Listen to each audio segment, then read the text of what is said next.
On a chilly November morning in 1971, a quiet suburban street in Westfield, New Jersey, was about to become the stage for one of America's most chilling family massacres. A man who seemed, by all outward signs, the picture of a respectable accountant and devout Lutheran, would lock the doors of his Victorian mansion, turn on a hymn, and murder his wife, mother, and 3 children. 18 years later, a sculpted bust on a television show would finally lead strangers to recognize the face behind the tragedy. This is the story of John Emil List, the man who killed his family and vanished for nearly 2 decades. Welcome to The Evidence Locker, the podcast where we lock away the clues, open the evidence, and walk you through the darkest corners of true crime. I'm your host, Shay, and over the next hour, we'll travel from the immaculate halls of Breeze Knoll to the bustling set of America's Most Wanted, from forensic art studios to a New Jersey courtroom. Stay with me as we untangle motive, method, and the long-run hunt that finally brought justice to a family that was silenced for nearly a month. I could kill them. Hopefully they'd go to heaven. Later, I could confess my sins and get into heaven myself. John List quoted from his own confession letter. Before the blood was ever spilled, there was a house that seemed to embody the American dream. The mansion, known to the List family as Breeze Knoll, sat on the 400 block of Hillside Avenue, a 19-room, 3-story Victorian. It featured marble fireplaces, a Tiffany stained glass skylight, and a grand ballroom that would later become the final resting place for 5 bodies. The home, described in contemporary accounts as, quote, the most expensive house in an upper-middle-class neighborhood, was a symbol of success for a family that had worked hard to climb the social ladder. John Emil List was born September 17, 1925, in Bay City, Michigan. He grew up in a strict Lutheran household, a background that would later shape his worldview. After high school, he enlisted in the U.S. Army, serving as a laboratory technician during World War II, and later being recalled for the Korean War. Using the GI Bill, he earned a bachelor's degree in business administration and a master's in accounting from the University of Michigan. By the early 1960s, List had risen through the ranks of the accounting world, eventually landing a vice presidential comptroller position at a Jersey City bank in 1965. He moved his wife, Helen, mother Alma, and 3 teenage children, Patricia, John Frederick, and Frederick, to Breeze Knoll. The family's public life was steeped in faith. John taught Sunday school, led a Boy Scout troop, and the household attended Lutheran services every Sunday. But beneath the polished veneer, a storm brewed. In 1971, the bank where List worked announced a closure, effectively leaving him unemployed. He could not bear to tell his family. Instead, he kept up the routine of dressing in a suit, packing a lunch, and riding the train to the station each morning, while secretly spending the day reading newspapers at the train depot and applying for any job that might surface. Financial pressure, coupled with an obsessive need to appear as the, quote, real man who provided for his family, set the stage for a decision that would become a dark watershed in true crime history. The day began like any other winter weekday for the Lists. At 8 a.m., John sent his children off to school, a routine he had performed for years. He then retrieved 2 handguns from his garage, a 9mm Steyr 1912 semi-automatic pistol, and his father's .22 caliber Colt revolver. He first entered the kitchen, where Helen was sipping coffee. "Good morning," she greeted, unaware of the fate that awaited her. In a single, decisive motion, List shot her in the back of the head. He then dragged her body into the mansion's ballroom, laying her on a sleeping bag, Next, he ascended to the third-floor attic apartment where his 84-year-old mother, Alma, was sleeping. Quote, "Like Judas, I gave her a kiss," List later told 2020, before shooting her above the left eye. Patty and Frederick returned from school later that morning. As they entered the hallway, List shot each of them in the back of the head, arranging their bodies beside their mothers on sleeping bags in the ballroom. After a brief pause to make himself a sandwich, which is just nuts to me, after killing 4 members of your family, you can just make yourself a sandwich while you plot to kill your final child, List drove to his bank to close his and his mother's accounts, sealing the financial evidence of his deception. He then headed to Westfield High School to watch his older son, John Frederick, play a soccer match. The boy's triumphant return home turned into a nightmare. List shot him repeatedly, the first shot missing the heart, prompting the boy to fight back. In a frantic, brutal finale, List fired again, this time delivering a fatal wound to the chest and another to the face. When the dust settled, 5 bodies lay in a ballroom. A 5-page letter addressed to his pastor lay on the desk, and the house was left humming with a religious hymn that would echo for weeks. "I cannot keep my family happy. I have no choice but to murder them all. I am doing this to save their souls and send them to heaven." List then turned the radio to a Lutheran station, lowered the thermostat to 50 Fahrenheit to slow decomposition, and left all the lights on, a macabre beacon for anyone who might notice the house's unnatural glow. He also removed his face from every family photograph, an act that would later become a key forensic clue. By nightfall, List slipped out of the front door, boarded a bus, and vanished.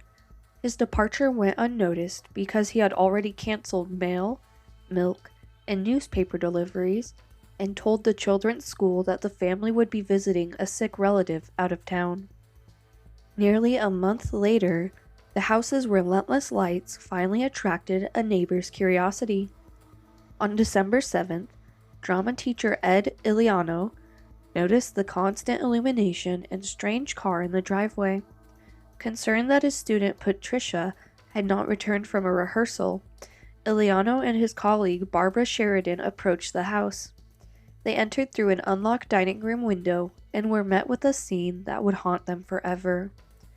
The ballroom bathed in an eerie glow, organ music still playing over the intercom, and 5 bodies laid out on sleeping bags. The police were summoned. Patrolman George Zalesnik and Charles Haller entered the home, noting the musty odor and maggot-infested bodies, confirming the victims had been dead for weeks. Investigators recovered the 5-page confession letter, the 2 firearms, and a wealth of forensic evidence, fingerprints, a shoe imprint, and the fact that the house had been meticulously cleaned, lights left on, radio turned to a religious station, and no sign of forced entry. The case quickly escalated to a nationwide manhunt. The FBI joined the investigation on December 9th, issuing wanted posters and distributing the List photograph, though the image would later be destroyed, complicating the search. List boarded a train to New Jersey, traveled to Michigan, and then to Colorado, where he assumed the alias Robert Peter Clark, the name of a former college classmate whose identity he co-opted. He settled in Denver, rented a cheap trailer, and took a night cook position at a Holiday Inn, later moving up to sous chef. He eventually found work as an accountant, living a seemingly ordinary life while keeping his true identity hidden. In 1985, List met and married Dolores Miller at a Lutheran church. They relocated to Midlothian, Virginia in 1988, where he resumed work as an accountant at a small firm. He successfully maintained the facade of a devoted husband and father, never raising suspicion. Without a recent photograph, List was a ghost in the eyes of law enforcement. Then, in 1988, the FBI turned to forensic artist Frank Bender. Using an old photograph of List, a psychological profile, and his intuition, Bender sculpted an age-progressed clay bust that imagined what List would look like in 1989. Grizzled eyebrows, a hawk nose, and horn-rimmed glasses. The bust made its debut on America's Most Wanted on May 21, 1989. The episode attracted an audience of 22 million viewers, and the program's host, John Walsh, himself a victim of a child's murder, emphasized the urgency on the case. And then, a neighbor in Virginia recognized the face. Wanda Flannery, a Richmond resident, saw a photo of the bust in the newspaper and thought her next-door neighbor, Robert Clark, resembled the sculpted figure. She called the FBI tip line, describing the resemblance, and noting that Clark was an accountant who attended church. Within days, FBI agent Kevin August traveled to Virginia, interviewed Dolores Miller, who initially denied any connection to the America's Most Wanted episode, and confronted her with the bust. Dolores recognized the likeness, recalling that her husband had once mentioned the show in passing. The agents then secured a warrant and arrested Robert Clark at his Richmond accounting firm on June 1, 1989.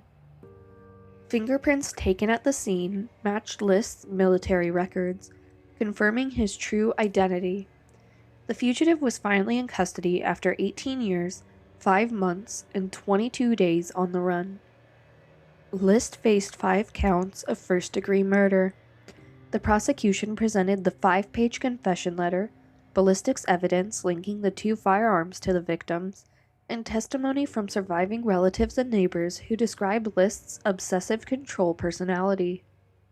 The defense advanced 2 primary arguments. First, that List suffered from PTSD, stemming from his service in World War II and Korea, impairing his judgment. Second, that the confession letter was a privileged communication to his pastor and should be inadmissible. A court-appointed psychiatrist testified that List was afflicted by obsessive-compulsive personality disorder, perceiving only 2 viable options: accept welfare or murder his family and send them to heaven. The psychiatrist emphasized that List's rejection of welfare was rooted in an embarrassment and a belief that it violated the, quote, traditional gender roles taught by his father. The jury found List guilty on all 5 counts in April 1990. The sentencing judge, noting the absence of remorse and the calculated nature of the crime, imposed 5 consecutive life sentences, the maximum penalty available in New Jersey at the time. The judge called List a man without honor. The verdict closed a chapter that had haunted Westfield for nearly 2 decades. John List was transferred to a New Jersey state prison, where he spent his days praying, reading, and corresponding with other inmates. He even authored a self-published memoir, Collateral Damage, in 2006, ghostwritten by journalist Austin Goodrich. The book offered a chilling rationalization of his actions, reinforcing the belief that he had saved his family's souls. On March 21, 2008, List died of complications from pneumonia at St. Francis Medical Center in Trenton. He was 82. No one claimed the body, and the prison released a statement noting his, quote, consistent participation in religious services. The original Breeze Knoll mansion burned down in August 1972. A fire later ruled arson, but never solved. A new house now sits on the site, still colloquially called the List House, and locals avoid its driveway on the superstitious grounds. The case has inspired a plethora of media, documentaries such as Forensic Tales, podcasts, Murder Sheet, Father Wants Us Dead, television dramatizations, Judgment Day, The John List Story, and even fictional characters in Netflix's The Watcher.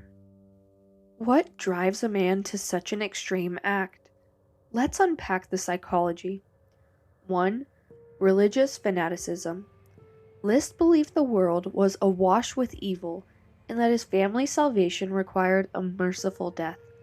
In his confession, he wrote that he killed them to save their souls and deliver them to heaven. 2. Control and perfectionism. Described by neighbors as, quote, a man of faith and hubris, List exhibited obsessive order. He mowed his lawn in a suit and tie, arranged bodies in a precise T-shape, and removed his face from photographs to maintain a facade of control. 3. Fear of shame. The loss of his bank job threatened his self-image as a provider. Welfare was viewed as an unbearable humiliation that would expose his family to ridicule and betray the traditional gender roles instilled by his father. 4. Cognitive dissonance. List rationalized murder as an act of love, aligning it with his religious convictions. This cognitive distortion allowed him to reconcile the brutal act with his self-perception as a good man. In the end, List's motives were a toxic blend of financial desperation, rigid masculinity, and distorted religiosity, a recipe that, when combined with his meticulous planning, produced a crime that seemed impossible to solve, until it wasn't. When the case went cold, art became the breakthrough.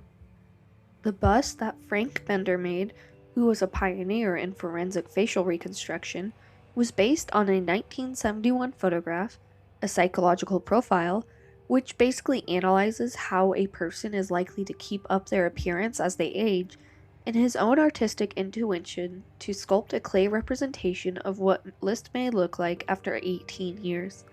The bust featured his hawk-shaped nose, grizzled eyebrows, and horn-rimmed glasses, a look that matched List's known penchant for spectacles. After the bust appeared on America's Most Wanted, it was later donated by John Walsh to the National Museum of Crime and Punishment, where it remains today as a testament to the power of forensic art. The bust's impact was impeccable, and this case cemented age-progressed imagery as a critical tool for cold case investigations worldwide. More than just a grisly tale, the List case teaches us enduring lessons about crime, media, and human behavior. The America's Most Wanted episode proved that television can revive dormant investigations, turning a cold case into a public call to action. Age-progressed busts bridge the gap when photographic evidence ages, offering a visual hook that can be recognized by the public. The List murders illustrate how financial stress, religious extremism, and a rigid masculine identity can converge into lethal violence. Early warning signs, constant lights, canceled deliveries, and unusual car were observed but not acted upon promptly. Recognizing such patterns can shorten the window between crime and discovery and community vigilance. This has been The Evidence Locker. Thank you for listening. This podcast is written and hosted by me, Shay, and edited by my husband, Toby. Give us a like and follow and leave a review. It really helps weirdos like me to keep researching even weirder cases like this. This has been The Evidence Locker. I'll see you next time. Stay curious, stay safe. Join us next week as we open another locker.